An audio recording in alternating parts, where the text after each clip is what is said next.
السلام علیکم عزیز ناظرین، بسم اللہ الرحمن الرحیم۔ ناظرین، 1936 میں جب پنڈت جواہر لال نہرو نے یہ اعلان کیا کہ ہندوستان میں صرف دو ہی گروہ ہیں، ایک انگریزی اور دوسرا کانگریس، تو قائد اعظم نے انہیں بروقت للکارا اور مسلمانوں کی موجودگی کا احساس دلاتے ہوئے انہیں یہ باروا کروایا کہ یہاں ایک تیسرا گروہ بھی ہے جسے مسلمان کہتے ہیں۔ تو شیر کی اس گرج سے کانگریس کے ایوانوں میں زلزلہ آ گیا۔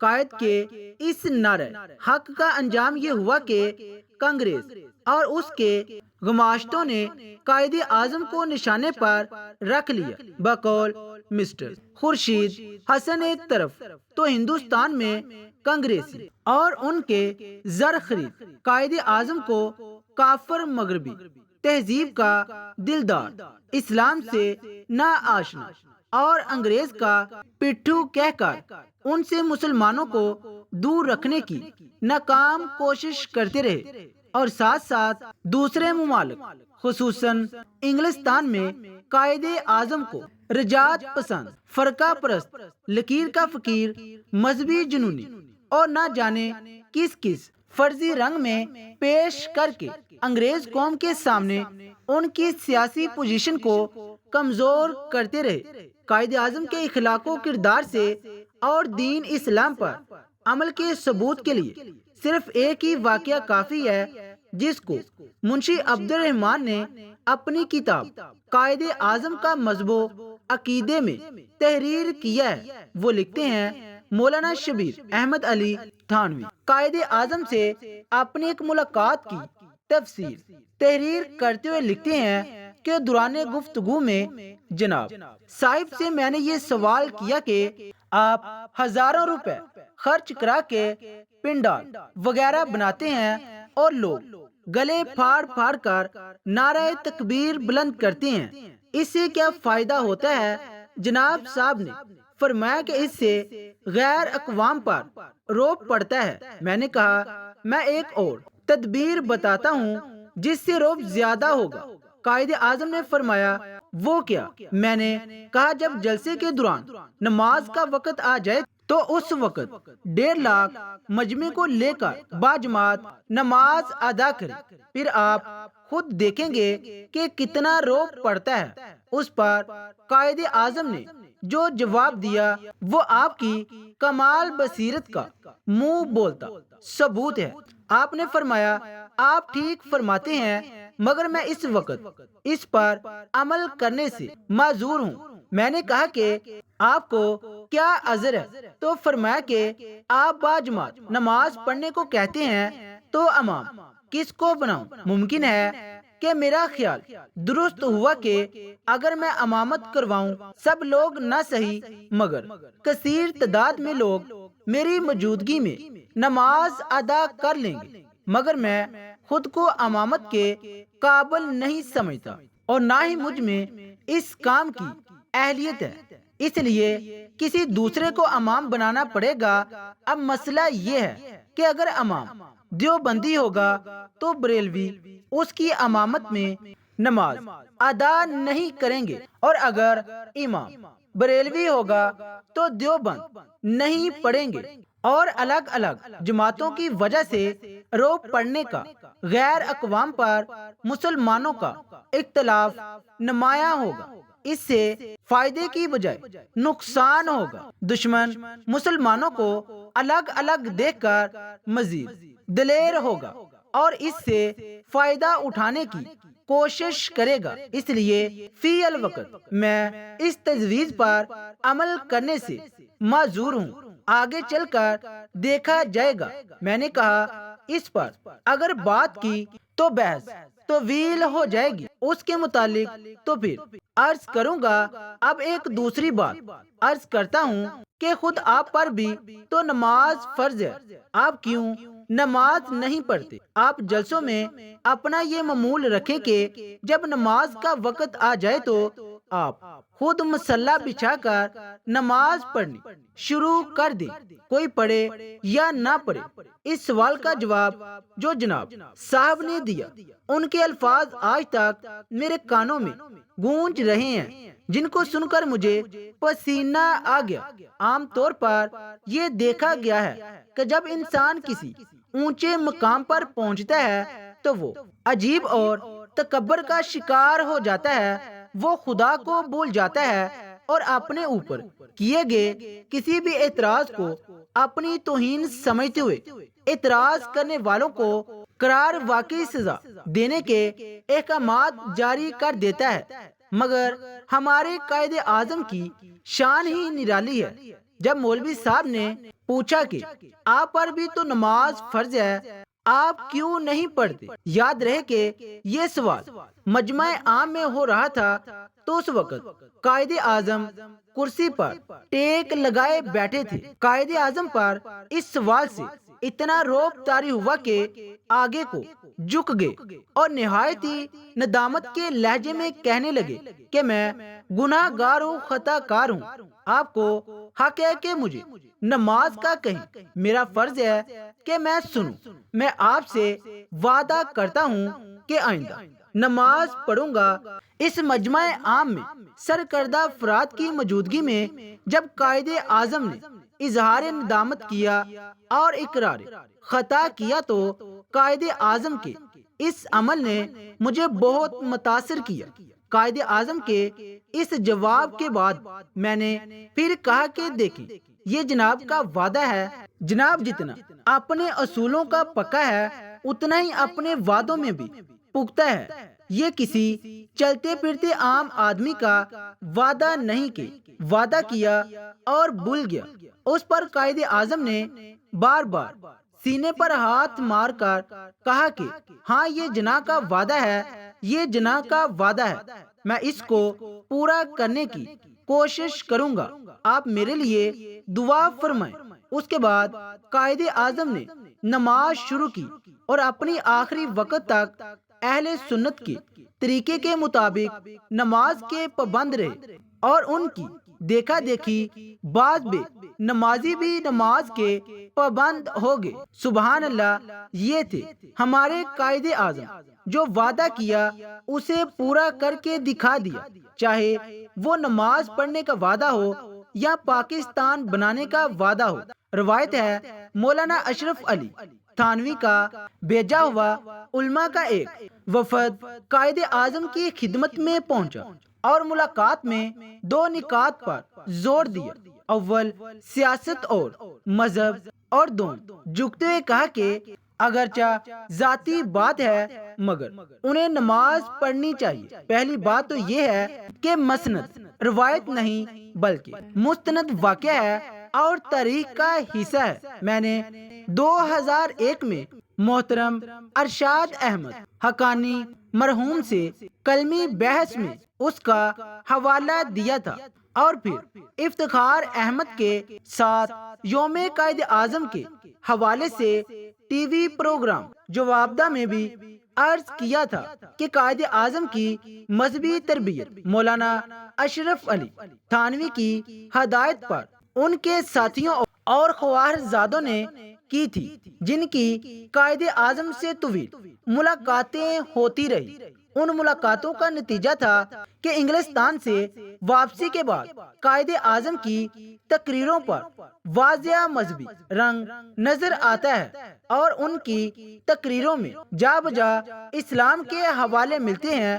خدا کے سامنے جواب دہی کے خوف کا خوف طاری ہوتا دکھائی دیتا ہے۔ قائد اعظم کی تقریر کو باغور پڑھنے کے بعد میں اس نتیجے پر پہنچا ہوں کہ 1934 کے بعد ان کے نظریات میں ایک واضح تبدیلی نظر آتی ہے، مذہب کی جانب جھکاؤ محسوس ہوتا ہے اور ان کے تصور قومیت اور سیاست میں بنیادی ارتقاء دکھائی دیتا ہے۔ ظاہر ہے کہ قائد اعظم کوئی مذہبی شخصیت نہیں تھی اور نہ ہی علامہ اقبال کی مانند ان کی مذہبی تربیت ہوئی تھی۔ وہ ایک کھڑے اور سچے مسلمان تھے اور اسلام کی تعلیمات میں یقین رکھتے تھے۔ انہوں نے اپنے طور پر اسلامی نظام، سیرت نبوی اور قرآن حکیم کا گہرا مطالعہ کیا تھا، جس کے حوالے ان کی تقریر میں جا بجا ملتے ہیں۔ وہ قرآن حکیم پر غور و فکر کرتے تھے اور اس کی گواہی نہ صرف منیر احمد منیر کی کتاب دی گریٹ لیڈر کے آئین شاہدین دیتے ہیں، بلکہ جنرل محمد اکبر کی کتاب میری آخری منزل سے بھی ملتی ہے۔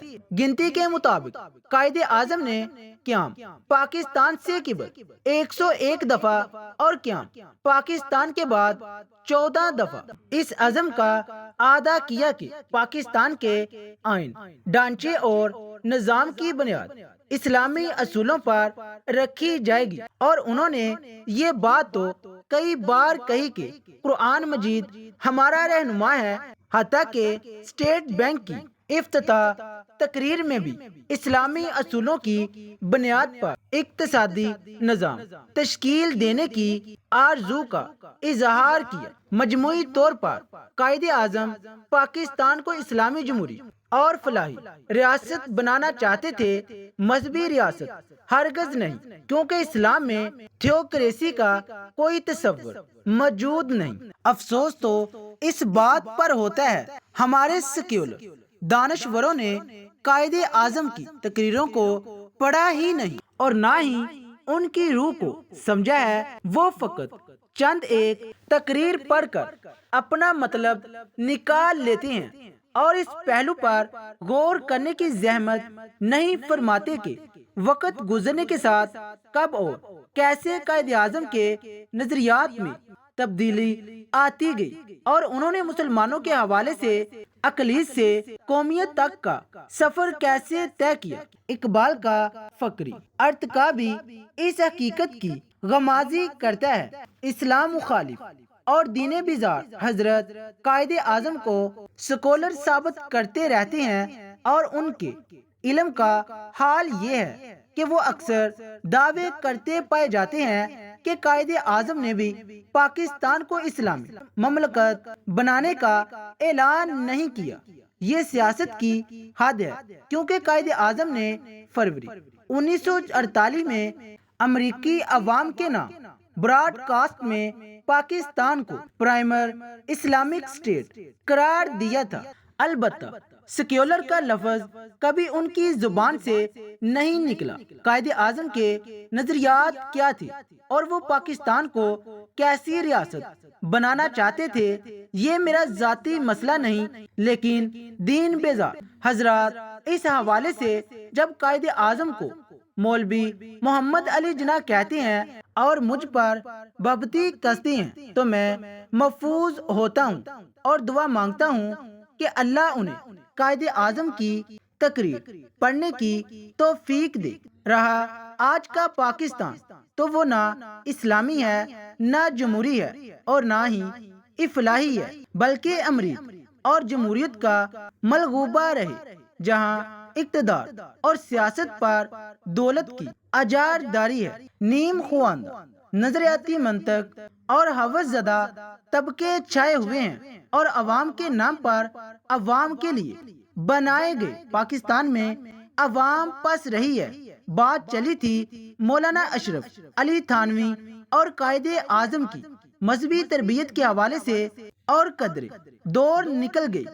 اس زمن میں منشی عبد الرحمن خان محروم کی کتاب تعمیر پاکستان اور علماء ربانی میں تفصیل سے موجود ہے اور پڑھنے کے لائق ہے۔ منشی عبد الرحمن مرحوم نے بڑی محنت اور تحقیق سے مواد جمع کیا ہے اور قائد اعظم کے حوالے سے ان گوشوں پر روشنی ڈالی ہے جن کا ذکر نہ ہماری تحریک پاکستان پر لکھی گئی کتابوں میں ملتا ہے اور نہ ہی مغربی اسکالرز قائد اعظم کی سوائے لکھتے ہوئے انہیں قابل توجہ سمجھتے ہیں، کیونکہ یہ انہیں سوٹ نہیں کرتا۔ آج کا تو نوجوان تو یہ بھی نہیں جانتا کہ مولانا اشرف علی تھانوی بہت بڑے اسکالرز، مفسر قرآن اور سیرت نبوی کے عظیم مصنف اور بڑی روحانی شخصیت تھی۔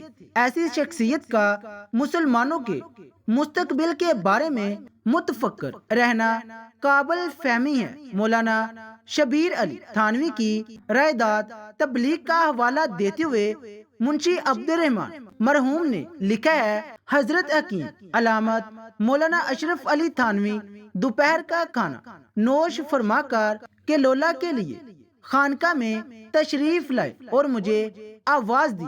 حاضر ہوا تو حضرت متفکر تشریف فرما تھے۔ اس زمانہ تک قرارداد پاکستان منظور نہیں ہوئی تھی، مگر کانگریس اور ہندوؤں کی ذہنیت بے نقاب ہو چکی تھی۔ حضرت نے 2-3 منٹ کے بعد سر اٹھایا اور ارشاد فرمایا، میاں شبیر علی، ہوا کا رخ بتا رہا ہے کہ لیگ والے کامیاب ہو جائیں گے، اور بھائی جو سلطنت ملے گی وہ انہی لوگوں کو ملے گی جن کو آج ہم فاسق فاجر کہتے ہیں۔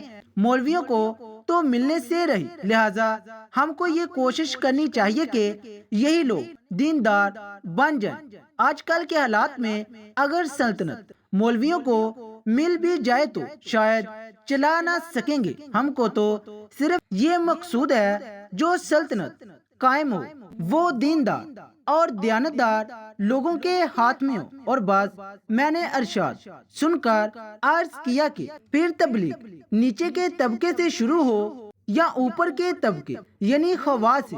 اس پر ارشاد فرمایا کہ اوپر کے طبقے سے، کیونکہ وقت کم ہے اور خواص کی تعداد ابھی کم ہے۔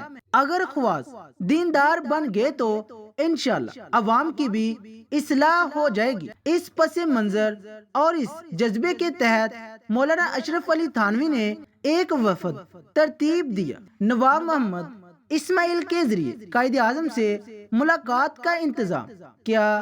نواب محمد اسماعیل مسلم لیگ کے سرکردہ لیڈر تھے اور دسمبر 1947 میں جب مسلم لیگ کو 2 حصوں میں تقسیم کیا گیا اور ہندوستان کے لیے انڈیا مسلم لیگ بنائی گئی تو نواب اسماعیل اس کے پہلے صدر تھے۔ آپ سے التماس ہے کہ اپنے قائد اعظم کے لیے دعا فرمائیں کہ اللہ تعالیٰ ان کو جنت الفردوس میں اپنا قرب خاص میں جگہ عطا فرمائے، آمین یا رب العالمین۔ السلام علیکم معزز ناظرین، بسم اللہ الرحمن الرحیم۔ ناظرین، حضرت محمد صلی اللہ علیہ وآلہ وسلم نے ارشاد فرمایا، کمینے آدمی کی 5 نشانیاں ہوتی ہیں اور ایسے لوگوں کا آخرت میں کیا انجام ہوگا۔ بہت سارے لوگ آپ نے ایسے دیکھے ہوں گے، آپ کی زندگی میں جو لوگ اپنے کسی نہ کسی عمل کے ذریعے آپ کو اپنا کمینہ پن دکھا دیتے ہیں، اور پھر آپ تا عمر جتنی مرضی کوشش کر لیں ان لوگوں کے بارے میں اپنی رائے کو بہتر نہیں کر پاتے۔ یہ بڑا عجیب سا مسئلہ ہے جس میں کئی لوگ اپنے آپ کو بھی کر سکتے ہیں۔ کئی لوگ ایسے ہیں جن کو پتہ نہیں چلتا کہ بات کیسے کرنی ہے۔ کئی لوگ ایسے ہیں جو کہ اپنے کمینے پن کو بچانے کے لیے بہت سی ایسی کوشش کرتے ہیں جن کوششوں کا کوئی ثمر نہیں نکلتا۔ لیکن آج کی اس ویڈیو میں ہم آپ کو بتائیں گے کہ آپ کمینے شخص کی پہچان کیسے کر سکتے ہیں۔ اس کی 5 بنیادی چیزیں ہیں۔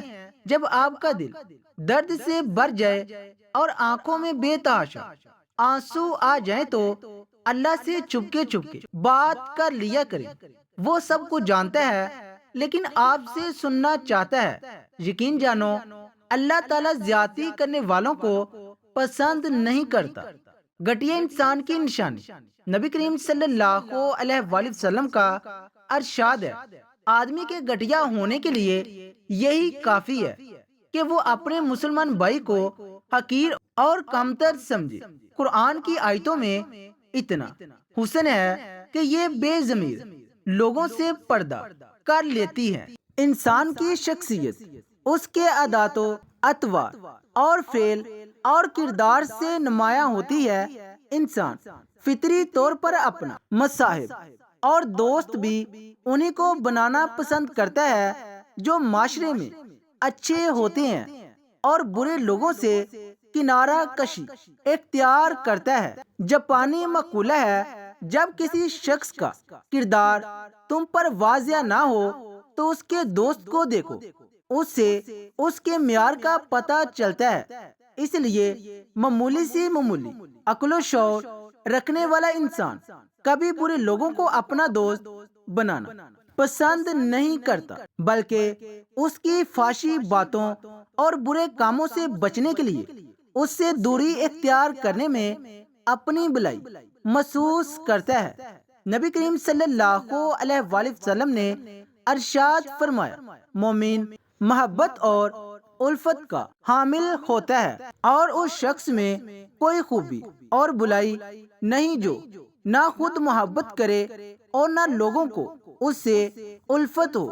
حدیث کے مطالعے سے معلوم ہوتا ہے کہ نبی نے جہاں اچھے لوگوں کے اوصاف اور خوبیاں بیان کی ہیں، وہی برے اور ناپسندیدہ لوگوں کی بھی پہچان بتا دی ہے، تاکہ ایسے لوگوں سے دور رہا جاتا ہے۔ اس سلسلے میں ایک اصولی بات یہ ہے کہ ہر وہ انسان جس میں کسی طرح کی خیر کی امید نہ رکھی جائے، حتیٰ کہ اس کے شر سے بھی لوگ محفوظ نہ ہوں، تو وہ شخص بدترین انسان مانا جائے گا، کیونکہ ایسی صورت میں وہ معاشرے کے فساد بگاڑ کا سبب بنے گا۔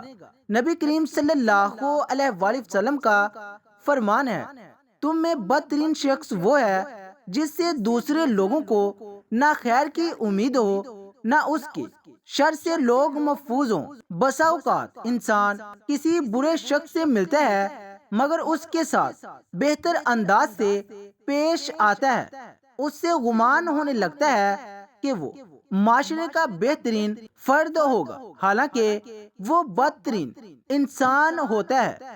نبی کریم صلی اللہ علیہ وآلہ وسلم نے ایسے شخص کی وضاحت فرما دی ہے۔ حضرت عائشہ رضی اللہ تعالی عنہ فرماتی ہیں کہ ایک شخص نے نبی کریم صلی اللہ علیہ وآلہ وسلم سے ملاقات کی اجازت چاہی۔ آپ نے فرمایا کہ اسے آنے کی اجازت دے دو، ساتھ ہی یہ بھی فرمایا کہ وہ معاشرے کا برا انسان ہے۔ جب وہ داخل ہوا تو آپ نے ان سے نرم گفتگو کی۔ اس کے جانے کے بعد حضرت عائشہ رضی اللہ تعالی عنہ نے دریافت کیا، اے اللہ کے رسول، آپ نے تو اس کے سلسلے میں ایسا فرمایا تھا، جبکہ آپ نے اس سے گفتگو میں نرمی اختیار کی۔ حضرت عائشہ رضی اللہ تعالی عنہ سے نبی کریم صلی اللہ علیہ وآلہ وسلم نے ارشاد فرمایا، اے عائشہ، اللہ تعالیٰ کے نزدیک قدر و منزلت میں سب سے برا انسان وہ ہے جس کے شر اور فحش کی وجہ سے لوگ اسے چھوڑ دیں یا اس سے دوری بنا لیں۔ معلوم ہوا کہ معاشرے کے ایسے بدترین لوگوں کی شناخت واضح کرنا جو اعلیٰ الاعلان فسق و فجور کا ارتکاب کرتا ہے، اسے غیبت میں شمار نہیں کیا جائے گا، کیونکہ یہاں مقصود ہجو نہیں بلکہ لوگوں کے اس کے شر سے محفوظ رکھنا ہے۔ آئندہ سطروں میں انسانوں کی مزید چند علامتوں کا ذکر کیا جا رہا ہے جنہیں نبی نے بیان کیا ہے تاکہ لوگ ان سے دور رہیں اور اچھے برے کی تمیز کر سکیں۔ نبی کریم صلی اللہ علیہ وآلہ وسلم نے فرمایا، تم قیامت کے دن اللہ کے نزدیک لوگوں میں سب سے بدترین انسان انہیں پاؤ گے جو دو رخی اختیار کرتے ہیں۔ آپ نے اس کی مزید وضاحت ان لفظوں میں فرمائی، یقیناً بدترین شخص وہ ہے جو دو منہ رکھتا ہو، کچھ لوگوں کے پاس ایک منہ لے کر جاتا ہے اور کچھ لوگوں کے پاس دوسرا منہ لے کر جاتا ہے۔ ایسا شخص سچ اور جھوٹ کو ملا کر لوگوں میں فساد بگاڑ پیدا کرنے کی کوشش کرتا ہے، اسی وجہ سے اسے نفاق کی علامت قرار دیا گیا ہے۔ ایسے لوگوں کو انسانیت کا دشمن اور معاشرے کا ناسور سمجھا جاتا ہے۔ ایسا شخص لوگوں کی کمزوریوں کی ٹو میں لگا رہتا ہے تاکہ ان کی اطلاع دوسروں کو دے، اس طرح ان کے مابین قطع تعلق کا سبب ہے۔ اسی وجہ سے اس کا دل حسد اور کینہ کی آگ میں جلتا رہتا ہے۔ امام غزالی رحمت اللہ علیہ نے دو طرفہ باتیں بنانے والوں کو چغل خور کی خصلت سے بھی بدترین بتایا ہے۔ چغلی میں آدمی صرف ایک کی بات کو دوسروں کے ہاں نقل کرتا ہے، جبکہ یہاں دو طرف مخالفانہ باتیں پہنچائی جاتی ہیں۔ قیامت کے دن ایسے شخص کے پاس دو انگاروں کی زبان ہوگی۔ ایسے شخص سے متعلق نبی کا ارشاد ہے، جو شخص دنیا میں دو چہرے رکھتا ہوگا، قیامت کے دن اس کے منہ میں دو انگاروں کی زبانیں ہوں گی۔ آپ نے ایسے بدترین شخص کی مزید وضاحت فرمائی۔ اللہ کے بندوں میں برے وہ لوگ ہیں جو چغل خوری کرتے ہیں، محبت کرنے والوں لوگوں کے درمیان تفرقہ ڈالتے ہیں اور بھلے لوگوں میں عیب تلاش کرتے ہیں۔ اس حدیث میں رسول اللہ صلی اللہ علیہ وآلہ وسلم نے بدترین شخص کی 3 علامتیں بتائی ہیں۔ ایک یہ کہ وہ چغل خوری کرتا ہے تاکہ ایک شخص کی عیب جوئی کے سبب دوسرے اس سے بدگمانی کا شکار ہو جائیں۔ ایسے شخص کے متعلق ایک دوسری حدیث میں ہے کہ آپ نے فرمایا، چغل خور جنت میں نہیں جائے گا۔ دوسرا وہ شخص ہے جو لوگوں کے مابین محبت و اخوت کو اختلاف و انتشار کے ذریعے تار تار کرنے کی کوشش کرتا ہے۔ تیسرا شخص وہ ہے جو اس فکر میں لگا رہتا ہے کہ کسی نیک آدمی میں کوئی عیب نکال کر اسے پھیلا دے تاکہ لوگوں میں اس کی رسوائی ہو۔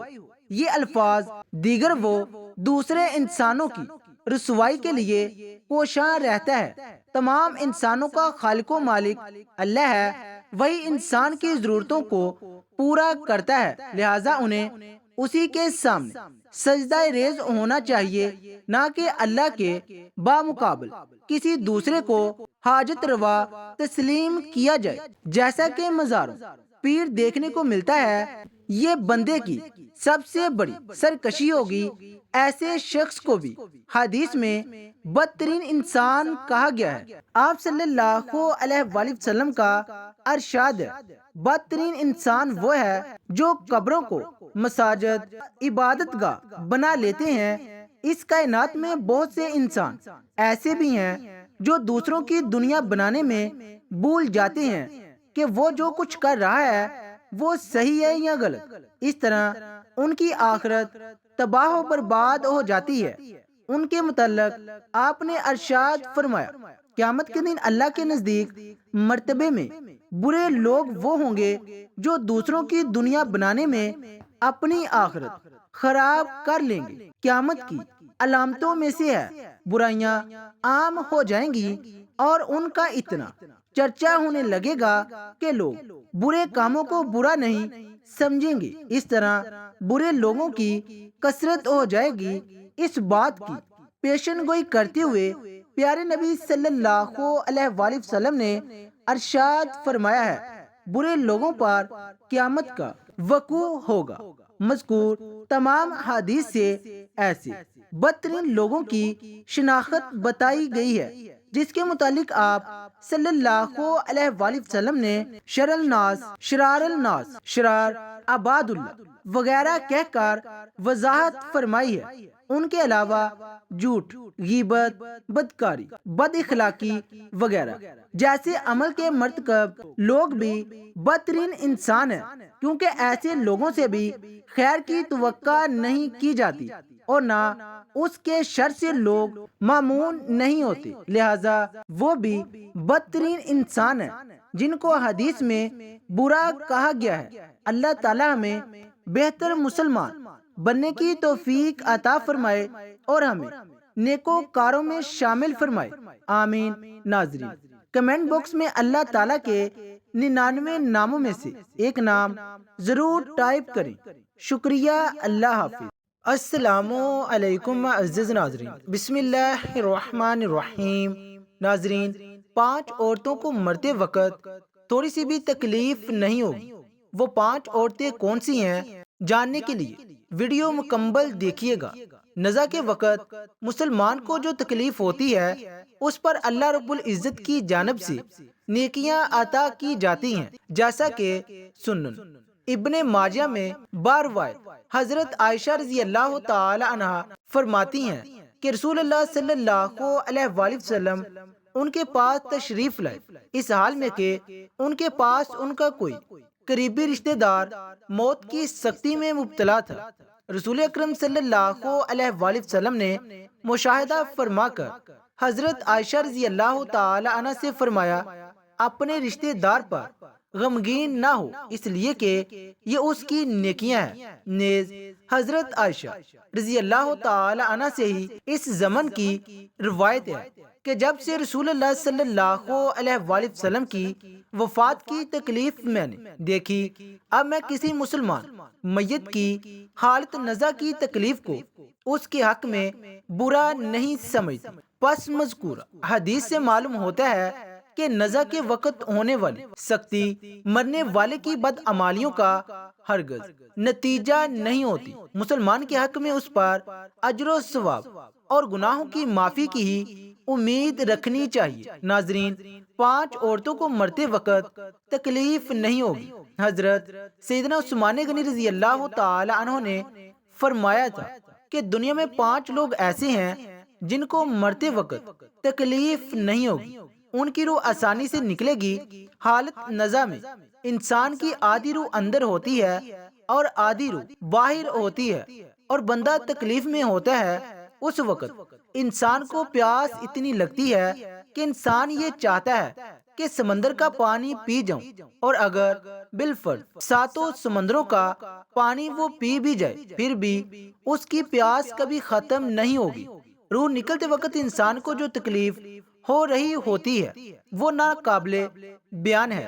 حضرت سیدنا عثمان غنی رضی اللہ تعالی عنہ نے فرمایا، یہ 5 لوگ ایسے ہیں کہ انہیں مرتے وقت ذرا بھی تکلیف نہ ہوگی، یعنی موت آسان ہوگی اور بغیر تکلیف کی ہوگی۔ پوچھا گیا کہ جناب وہ کون سے 5 لوگ ہیں جنہیں موت کی سختی میں بھی نرمی میسر ہوگی؟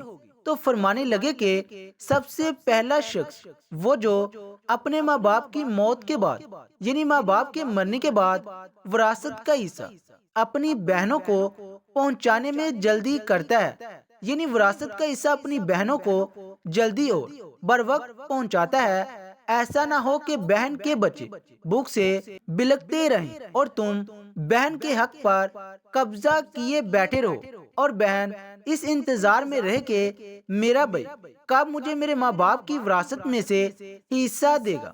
بہت بار یہ بھی دیکھنے میں آتا ہے کہ بہن کی شادی نہیں ہوئی جبکہ والدین دنیا سے رخصت ہو گئے، تو بھائی نے کہا کہ کوئی بات نہیں، جب بہن کی شادی کروں گا تو اس کا حصہ اسے جہیز کی صورت میں دے دوں گا۔ یاد رہے کہ اسلام میں بہنوں کو جہیز دینا فرض نہیں جبکہ ان کا وراثتی حق دینا فرض ہے۔ دراصل عورت کو جہیز دینا یہودیوں کی رسم ہے، اسلام اس کی ترغیب نہیں دیتا، لیکن اسلام میں عورتوں کا وراثتی حصہ دینا فرض ہے۔ واضح رہے کہ والدین کے ترکہ میں جس طرح ان کی نورینہ اولاد کا حق و حصہ ہوتا ہے، اسی طرح بیٹیوں کا بھی اس میں شریک حق و حصہ ہوتا ہے۔ والدین کے انتقال کے بعد ان کے ترکہ پر بیٹیوں کا خود تنہا قبضہ کر لینا اور بہنوں کو ان کے شرعی حصے سے محروم ناجائز اور سخت گناہ ہے۔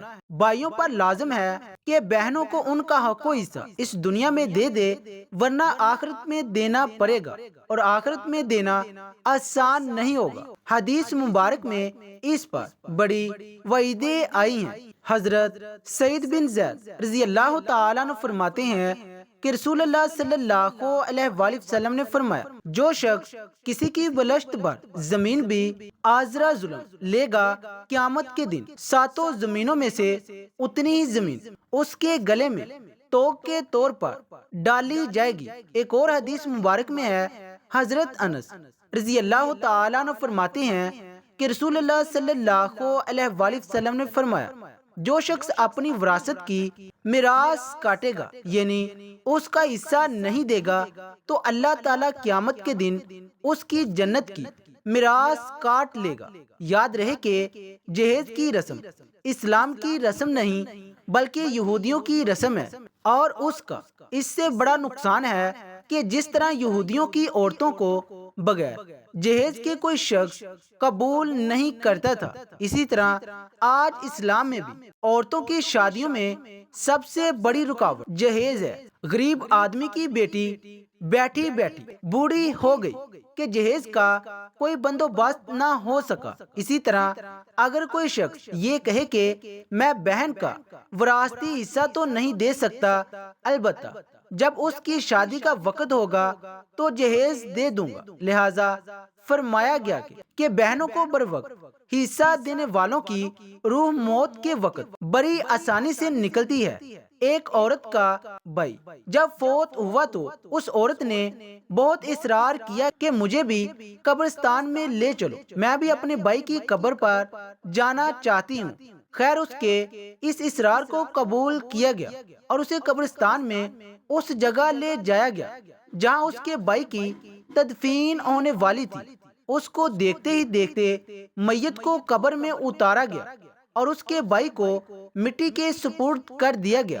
جب دعا کی باری آئی تو تمام عزیز و اقارب کے سامنے اس روتی ہوئی بہن نے آسمان کی جانب اپنے ہاتھ اٹھائے اور آسمان کی جانب دیکھا۔ اس کا دل رو رہا ہے، آنکھیں چم چم برس رہی ہیں۔ اس نے ایک ایسی دعا کی کہ لوگوں کے مردہ ضمیر کو جگا دیا۔ روتی ہوئی بہن نے آسمان کی جانب دیکھ کر فریاد کی، اے میرے مالک، اے انصاف کرنے والے، آج میرا بھی انصاف کر دے۔ رو رو کر کہنے لگی، میرے مالک، تم میرے اس ظالم بھائی کو اپنی رحمت سے دور رکھنا، ایسے دور رکھنا جیسے اس نے میرے والدین کی وراثت سے مجھے دور رکھا ہے۔ میرے بچے بھوک سے بلکتے رہے لیکن اس ظالم کو میرے بچوں پر ذرا بھی ترس نہ آیا۔ میں اپنے بچوں کو حرام جانور کا گوشت کھلانے پر مجبور ہوئی۔ میرے بچوں نے بڑی غربت کی زندگی گزاری ہے، جبکہ میرے اس ظالم بھائی کو کبھی بھی حیا نہ آئی، کبھی بھی رحم نہ آیا کہ میں اپنی بہنوں کو وراثت کا جو ان کا حق ہے اسے ادا کر دوں۔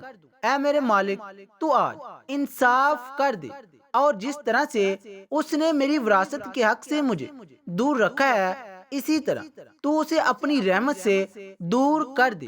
تو ناظرین، صرف ایک لمحے کے لیے دل پر ہاتھ رکھ کر یہ سوچیں کہ جب تم اپنی بہنوں کو ان کی وراثت کا حق ادا نہیں کرو گے تو کیا تمہاری بہنیں تمہارے لیے مغفرت کی دعا کریں گی یا جہنم کی دعا کریں گی؟ بہن کے لیے ظالم بن کے مرو گے یا مظلوم بن کے؟ ناظرین، بہن کا حق کھانا ایسا ہے جیسے خنزیر کا گوشت کھانا۔ دوسرا، وہ شخص جس کی روح مرتے وقت بڑی آسانی سے نکلے گی، فرمایا کثرت سے صدقہ کرنے والا شخص، یعنی ایسا شخص جو اللہ اور رسول صلی اللہ علیہ وآلہ وسلم کی رضا کے لیے اپنے مال و دولت میں سے یوں صدقہ کرتا ہے کہ جب وہ اپنے ایک ہاتھ سے کسی کو دیتا ہے تو دوسرے ہاتھ کو پتہ بھی نہیں چلتا۔ یعنی دوسرا انسان وہ ہے جو کثرت سے صدقہ کرے گا تو اس کی موت کے وقت اس کی روح آسانی سے نکلے گی اور جان کنی کا عمل اس کے لیے تکلیف دہ نہیں ہوگا۔ نمبر 3، ایسا انسان جو اپنی فیملی سے اچھا سلوک کرنے والا ہے، یعنی اپنے ماں باپ، بیوی بچوں اور بہن بھائیوں سے نرم دلی کا رویہ رکھنے والا ہے، اپنی بیوی بچوں سے پیار کرنے والا ہے، حلال کا لقمہ کما کر اپنے بیوی بچوں کی کفالت کرنے والا ہے۔ بزرگان دین فرماتے ہیں کہ جب رزق تنگ ہونے لگے تو دسترخواں کو وسیع کر لیا کرو، یعنی اپنے بیوی بچوں پر خرچہ کرنا بھی صدقہ ہے، انہیں کھلانا پلانا صدقہ ہے۔ لہذا ایسا شخص جو اپنی فیملی پر خرچہ کرتا ہو اور ان سے حسن و سلوک کرتا ہو تو جب وہ دنیا سے رخصت ہوگا تو اس کی روح نکلنے میں آسانی ہوگی اور اسے کوئی تکلیف نہ ہوگی۔ اسی طرح حضرت عثمان غنی رضی اللہ تعالی عنہ نے فرمایا، جو شخص یہ سوچ کر نماز ادا کرتا ہے کہ جو نماز ادا کر رہا ہے وہ میرے نبی صلی اللہ علیہ وآلہ وسلم کی آنکھوں کی ٹھنڈک ہے۔ نماز دین کا ستون ہے، نماز مومن کی معراج ہے۔ اسلام و کفر میں تفریق ہے تو 5 وقت کا نمازی موت کے وقت کسی قسم کی سختی میں مبتلا نہ ہوگا۔ پھر فرمایا 5واں وہ شخص ہے جو قرآن کی تلاوت کرتا ہو، یعنی خود بھی قرآن پڑھتا ہو اور دوسروں کو بھی قرآن سکھاتا ہو۔ پھر فرمایا راتوں کی تنہائیوں میں اٹھ اٹھ کر قرآن پڑھ کر اور قرآن پڑھتے وقت رویا کرو۔ فرمایا کہ اگر رونا نہ بھی آئے تو رونے کی کوشش کر لیا کرو۔ حضرت علی حجویری گنج بخش رحمت اللہ علیہ سے کسی نے پوچھا کہ حضرت اگر رونے کی کوشش بھی کرے اور پھر بھی رونا نہ آئے تو پھر کیا کرے؟ تو فرمایا کہ پھر اپنے مقدر پہ رویا کرو۔ کیا تم اتنے سنگ دل ہو گئے ہو کہ تمہاری آنکھیں آنسو نہیں بہاتی؟ حضرت عائشہ صدیقہ رضی اللہ تعالیٰ عنہ کہتی ہیں کہ جب سے انہوں نے اللہ کے رسول صلی اللہ علیہ وآلہ وسلم کو موت کے وقت درپیش سختی کا منظر دیکھا ہے، تب سے کسی کی آسان موت پر خوش نہیں ہوئی اور آسان موت نصیب ہونے کی تمنا بھی نہیں کرتی، کیونکہ وہ جان چکی تھی کہ نہ تو موت کی سختی مرنے والے کے برے انجام کی دلیل ہے اور نہ آسان موت کوئی عزت افزائی کی بات ہے۔ اگر سچ مچ ایسا ہوتا تو اللہ کے رسول صلی اللہ علیہ وآلہ وسلم کو آسان سے آسان تر موت نصیب ہوتی۔ یہی وجہ ہے کہ نہ وہ موت کی سختی کو پسند کرتے تھے اور نہ کسی کی آسان موت پر خوش ہوتے تھے۔ موت کی سختی کے بارے میں حضرت عائشہ رضی اللہ تعالی عنہ سے روایت ہے، آپ رضی اللہ تعالی عنہ فرماتی ہیں کہ میں نے رسول اللہ صلی اللہ علیہ وآلہ وسلم کو حالت نزع میں دیکھا۔ آپ صلی اللہ علیہ وآلہ وسلم کے پاس پانی کا ایک پیالہ رکھا ہوا تھا۔ آپ صلی اللہ علیہ وآلہ وسلم اس میں ہاتھ داخل کرتے اور پھر اپنے چہرے پر پھیر لیتے تھے اور فرماتے کہ یا اللہ موت کی سختی میں میری مدد فرما۔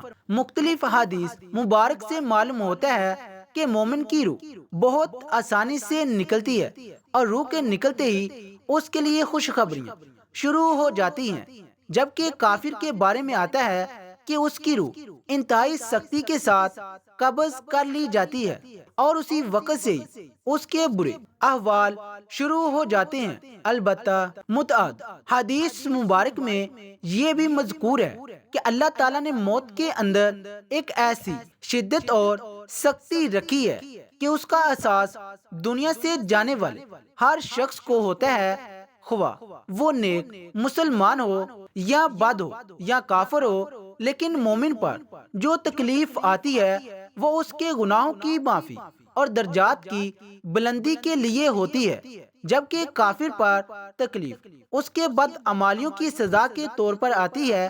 چنانچہ ایک حدیث میں آتا ہے کہ مومن گناہ کرتا ہے، اس وجہ سے اس پر موت کے وقت سختی کی جاتی ہے تاکہ اس کے گناہوں کا کفارہ ہو، اور کافر بھی نیکی کے کام کرتا ہے تو اس پر اس کی موت کے وقت کچھ آسانی کر دی جاتی ہے تاکہ اس کے ان اچھے کاموں کا بدلہ ہو۔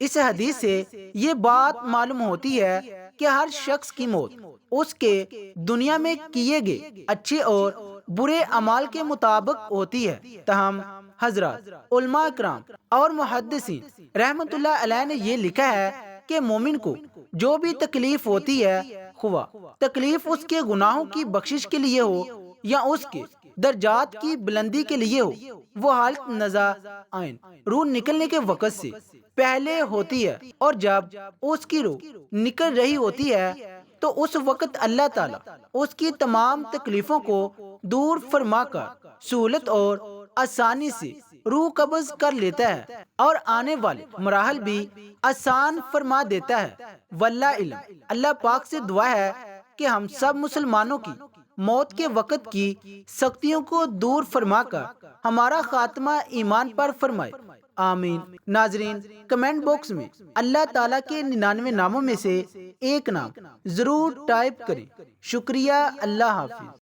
السلام علیکم عزیز ناظرین، بسم اللہ الرحمن الرحیم۔ ناظرین، حضرت جعفر بن سلمان رحمۃ اللہ علیہ فرماتے ہیں، حضرت مالک بن دینار رحمۃ اللہ علیہ نے فرمایا، ایک مرتبہ حج کے موسم میں میں خانہ کعبہ کا طواف کر رہا تھا۔ حاجیوں اور عمرہ کرنے والوں کی اتنی کثرت تھی کہ انہیں دیکھ کر تعجب ہوتا تھا۔ میرے دل میں یہ خواہش تھی کہ کاش کسی طرح مجھے بھی معلوم ہو جائے کہ ان لوگوں میں سے اللہ کی بارگاہ میں کون مقبول ہے، تاکہ میں اس کو مبارکباد دوں، اور جس کے بارے میں معلوم ہو جائے کہ یہ مردود ہے اور اللہ کی بارگاہ میں اس کا حج قبول نہیں، تو اس کو نیکی کی دعوت دوں اور اس کے لیے دعا کروں۔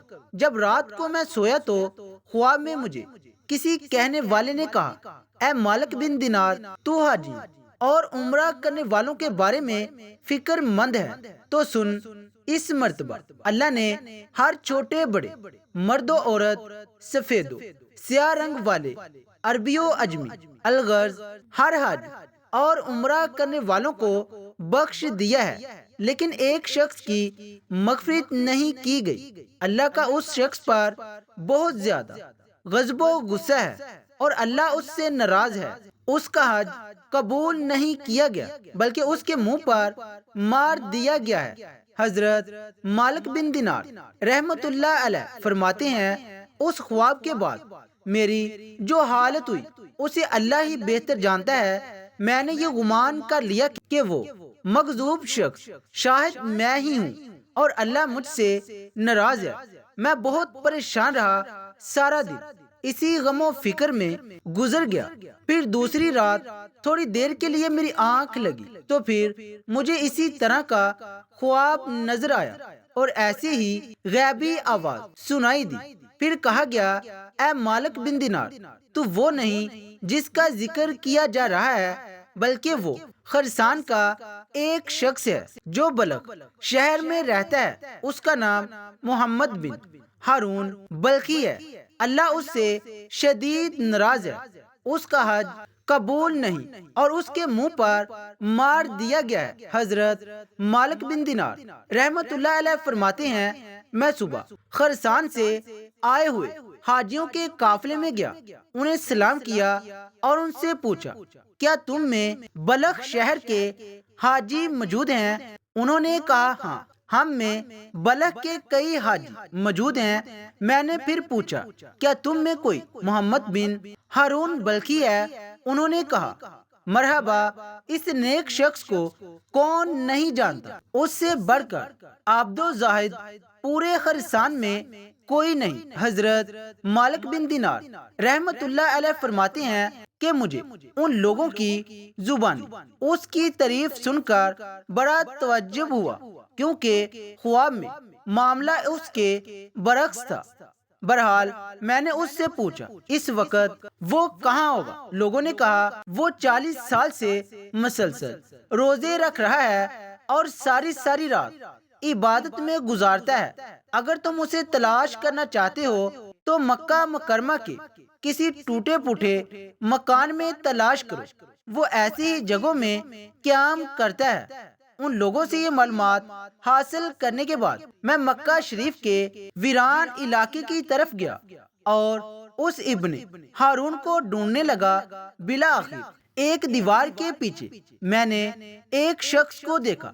میں نے جان لیا کہ یہی ابن ہارون ہے۔ اس کی حالت ایسی تھی کہ اس کا سیدھا ہاتھ کٹا ہوا تھا اور اس ہاتھ کی ہڈی میں سوراخ کر کے زنجیریں ڈالی گئی تھی۔ ابن ہارون نے اپنے کٹے ہوئے ہاتھ کو زنجیروں کی مدد سے گردن سے لگایا ہوا تھا۔ اسی طرح اس نے اپنے قدموں میں بھی بیڑیاں ڈالی رکھی تھیں اور وہ مشغول عبادت تھا۔ جب اس نے میرے قدموں کی آہٹ سنی تو وہ میری طرف متوجہ ہوا اور کہنے لگا، اے اللہ کے بندے، تو کون ہے اور کہاں سے آیا ہے؟ میں نے کہا، میرا نام مالک بن دینار رحمت اللہ علیہ ہے اور میں بصرہ شہر کا رہنے والا ہوں۔ وہ کہنے لگا، اچھا، تم وہی مالک بن دینار رحمت اللہ علیہ ہو جن کی علمیت اور زہد و تقوی کے ڈنکے پورے عراق میں بج رہے ہیں۔ میں نے کہا عالم تو اللہ کی ذات ہے اور زاہد و عابد حضرت عمر بن عبدالعزیز رحمت اللہ علیہ ہیں۔ وہ اگر چاہے تو خوب عیش و عشرت سے زندگی گزار سکتے ہیں، لیکن بادشاہت کے باوجود انہوں نے زاہد و تقوی اختیار کیا اور دنیا سے بے رابطہ۔ ان کے اندر بدرجہ آتم پائی جاتی ہے۔ ہمیں تو دنیاوی نعمتیں میسر ہی نہیں، اس لیے ان سے دور ہے۔ اس نے مجھ سے کہا اے مالک بن دینار رحمت اللہ علیہ، تم میرے پاس کس لیے آئے ہو؟ اگر تم نے میرے بارے میں کوئی خواب دیکھا ہے تو بیان کرو۔ میں نے کہا مجھے تمہارے سامنے وہ خواب بیان کرتے ہوئے شرم محسوس ہو رہی ہے۔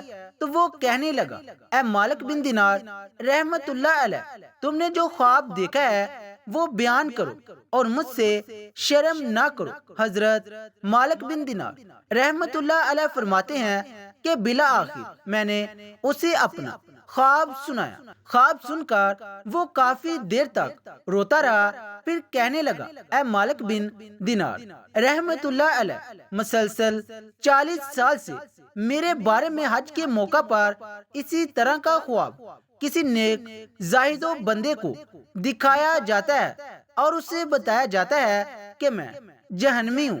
حضرت مالک بن دینار رحمت اللہ علیہ فرماتے ہیں کہ یہ باتیں سن کر میں نے اس سے پوچھا کیا تیرے اور اللہ عز و جل کے درمیان کوئی بہت بڑا گناہ حائل ہے؟ اس نے کہا ہاں، میرا گناہ زمین و آسمان اور عرش و کرسی سے بھی بڑا ہے۔ میں نے کہا مجھے تم اپنا وہ گناہ بتاؤ تاکہ میں لوگوں کو اس کے ارتکاب سے بچاؤں اور انہیں اس گناہ سے ڈراؤں جس کی سزا تم بھگت رہے ہو۔ تو وہ کہنے لگا اے مالک بن دینار رحمت اللہ علیہ، میں شراب کا عادی تھا اور ہر وقت شراب کے نشے میں مدہوش رہتا۔ ایک مرتبہ میں اپنے ایک شرابی دوست کے پاس گیا، میں نے وہاں خوب شراب پی۔ پھر جب مجھ پر نشہ طاری ہونے لگا اور میری عقل پر پردہ پڑ گیا تو میں نشے کی حالت میں گرتا پڑتا اپنے گھر پہنچا اور دروازہ کھٹکھٹایا۔ میری زوجہ نے دروازہ کھولا۔ میں گھر میں داخل ہوا تو میری والدہ تندور میں آگ جلا کر لکڑیاں ڈال رہی تھی اور اس میں خوب آگ بھڑک رہی تھی۔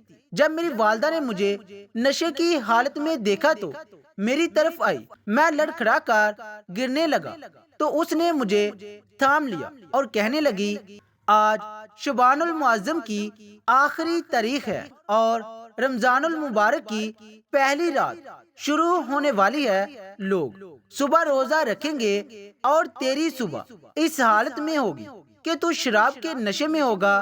کیا تجھے اللہ سے حیا نہیں آتی؟ یہ سن کر مجھے غصہ آ گیا اور میں نے ایک گونسا اپنی والدہ کے سینے پہ مارا اور اسے اٹھا کر جلتے ہوئے تندور میں ڈال دیا۔ میں اس وقت نشے میں تھا اور میرے ہوش و حواس بحال نہ تھے۔ جب میری زوجہ نے یہ دردناک منظر دیکھا تو اس نے مجھے دھکیل کر ایک کوٹری میں بند کر دیا اور باہر سے کنڈی لگا دی تاکہ پڑوسی میری آواز نہ سن سکے اور انہیں معاملے کی خبر نہ ہو۔ میں اسی طرح نشے کی حالت میں پڑا رہا۔ جب رات کافی گزر گئی تو مجھے ہوش آیا۔ اب میرا نشہ دور ہو چکا تھا۔ میں دروازے کی طرف بڑھا تو دروازہ بند تھا۔ میں نے اپنی زوجہ کو آواز دی کہ دروازہ کھولو۔ اس نے بڑے سخت لہجے میں جواب دیا میں دروازہ نہیں کھولوں گی۔ میں نے کہا آخر تم مجھ سے اتنی ناراض کیوں؟ آخر میں نے ایسی کون سی خطا کی ہے؟ اس نے کہا تو نے اتنی بڑی خطا کی ہے کہ تو اس لائق ہی نہیں کہ تجھ پر رحم کیا جائے۔ میں نے کہا آخر بات کیا ہے؟ مجھے بھی تو معلوم ہو کہ میں نے کیا بری حرکت کی ہے۔ میری زوجہ نے کہا تو نے اپنی ماں کو قتل کر دیا ہے اور اسے جلتے ہوئے تندور میں ڈال دیا ہے اور اب وہ جل کر کوئلہ بن چکی ہے۔ جب میں نے یہ بات سنی تو مجھ سے نہ رہا گیا اور میں نے دروازہ اکھاڑ پھینکا اور تندور کی طرف لپکا۔ جب تندور میں دیکھا تو میری والدہ جل کر کوئلہ بن چکی تھی۔ میں یہ حالت دیکھ کر بہت افسردہ ہوا اور الٹے قدموں ٹوٹے ہوئے دروازے کی طرف بڑھا، اپنا ہاتھ چوکھٹ پر رکھا اور اس ہاتھ کو کاٹ ڈالا جس سے میں نے اپنی ماں کو گونسا مارا تھا۔ پھر میں نے لوہا گرم کر کے اس ہاتھ کی ہڈیوں میں سوراخ کیا اور اس میں زنجیریں ڈال کر گلے میں لٹکا لیا۔ پھر اپنے دونوں پاؤں میں بھی بیڑیاں ڈال لی۔ اس وقت میری ملکیت میں 8,000 دینار تھے۔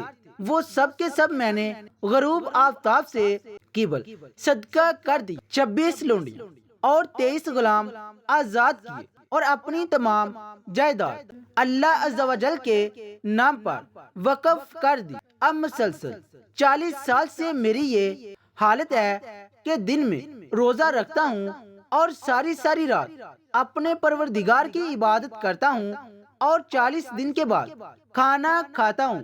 صرف افطاری کے وقت تھوڑا سا پانی اور کوئی معمولی سی چیز کھا لیتا ہوں۔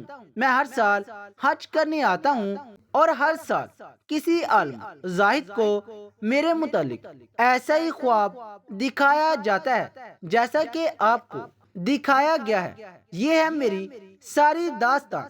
عبرت کا نشان حضرت مالک بن دینار رحمت اللہ علیہ فرماتے ہیں، یہ سن کر میں نے اس کے چہرے کی طرف اپنا ہاتھ بڑھایا اور کہا، اے منحوس انسان، قریب ہے کہ جو آگ تجھ پر نازل ہونے والی ہے وہ ساری زمین کو جلا ڈالے۔ پھر میں وہاں سے ایک طرف ہو گیا اور ایک جگہ چھپ گیا تاکہ وہ مجھے نہ دیکھ سکے۔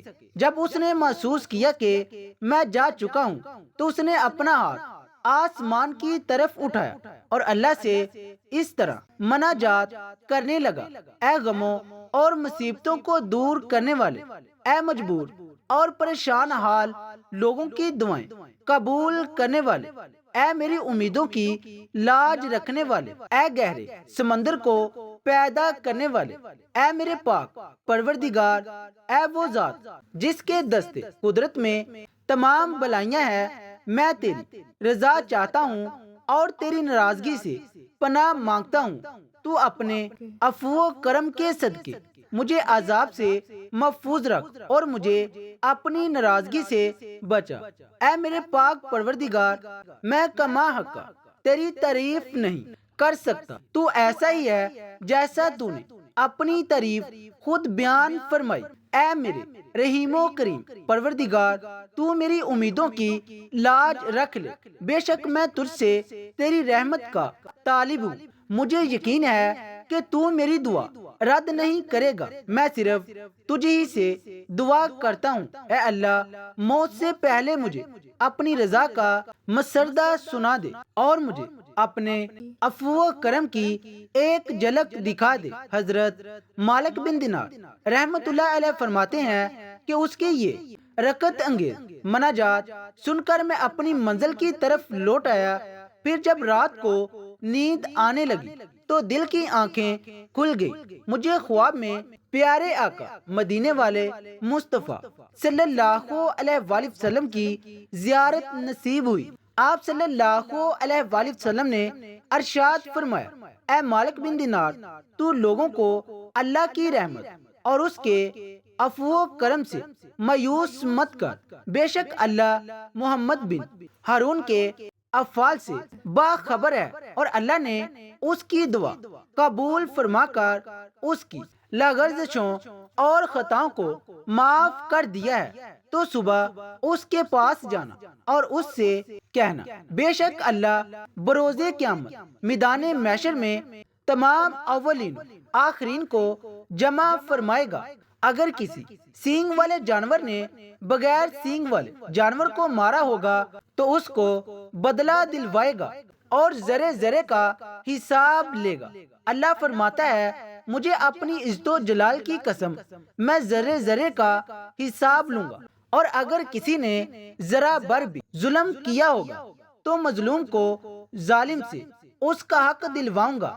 اے ابن ہارون، کل بروز قیامت اللہ عز و جل تجھے اور تیری ماں کو اکٹھا کرے گا اور تیرے بارے میں فیصلہ ہوگا۔ فرشتے تجھے مضبوط زنجیروں میں جگڑ کر جہنم کی طرف دھکیل دیں گے، پھر تو دنیاوی 3 دن اور 3 رات کے برابر جہنم کی آگ کا مزہ چکھے گا، کیونکہ اللہ فرماتا ہے میں نے اس سے یہ بات لازم کر لی ہے، میرا جو بندہ بھی ناحق کی جان کو قتل کرے گا یا شراب پیے گا تو میں اسے جہنم کی آگ کا مزہ ضرور چکھاؤں گا، اگرچہ وہ کیسا ہی برگزیدہ کیوں نہ ہو۔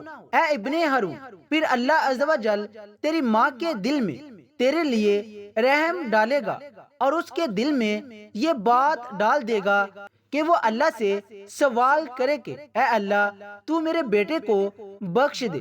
پھر اللہ تجھے تیری والدہ کے حوالے کر دے گا، تیری والدہ تیرا ہاتھ پکڑ کر تجھے جنت میں لے جائے گی۔